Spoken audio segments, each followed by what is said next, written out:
Well, hey there, you're on the internet, I have some free time, and welcome to the Triple N Network, where all you newbie nib nerds can find all the news you'll need. Let's look at an ink today, shall we? Now, today's ink is by Noodler's Army Green, which, to me, it's not really the color I associate with actual Army Green. Here it is compared with Meadow and Kelly Green. When I think of Army Green, I think of something a little more this color, and it's just not quite there. This strikes me more as like a hybridized olive oil and desert khaki kind of color. It's not quite Army Green to me, but it's a fairly nice green and fairly well behaved. So let's check out the chromatography, which is pretty interesting, actually. There's this really thin band. I'm going to see if I can get this close. Really thin band of like pastel lavender around the edge. And then there's this pinkish color, and then it goes into almost like an orange, and then a yellow, and then a green. And then right at the edge is more, it's closer to what I think of as Army Green, so. All the tests were done in this LAMY Safari with a 1.1 nib. It's still in there, as you might be able to tell. Let's check out the paper tests. Top down in density, Clairefontaine 90 grams per square meter.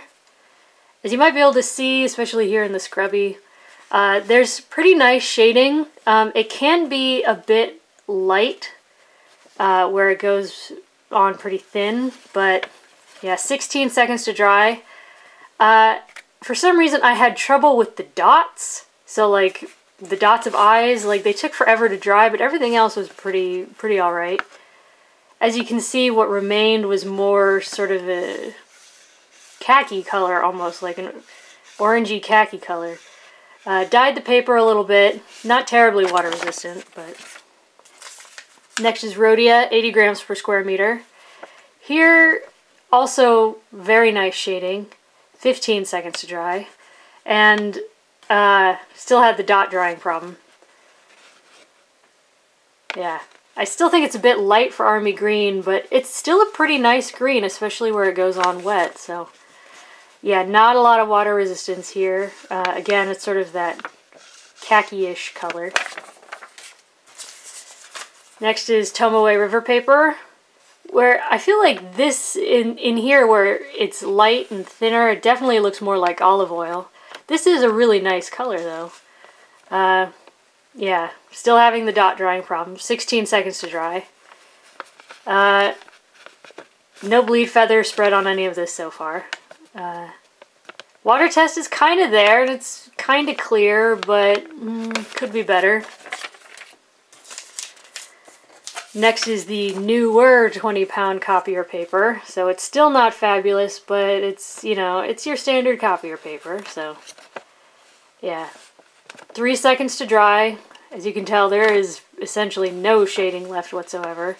There's bleed and feather and spread, but it looks much lighter on here. Here it really looks like olive oil. The water test could have been a lot worse. That's not a lot of feathering, that's not a lot of exploding. It dyed the paper a little bit, but it's very there and it's very dark.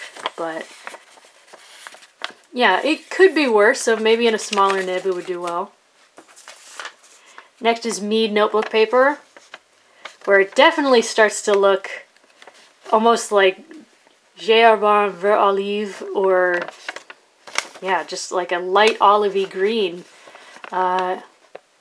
But yeah, not quite olive drab, not Army Green. As you can see, the water test is pretty bad. That'd be hard to read. The bleed is not great, but I mean, maybe in a smaller nib, because that is a 1.1 stub. And last is Moleskine Notebook Paper, where it took 6 seconds to dry. You kind of get a bit of shading, like if you look at in there, but it's really not much. And yeah, I said the bleed, feather, and spread takes away from any of that shading. It really is just ugly. It's like, look at Safari. Yeah, it's not great. The water test is really not great. It's explodey and it's really gone in a lot of places, so. But, I mean, that could be worse. So maybe in a smaller nib, I feel like it would still feather and spread a bit, but it might do better. So there you go. There's Noodler's Army Green.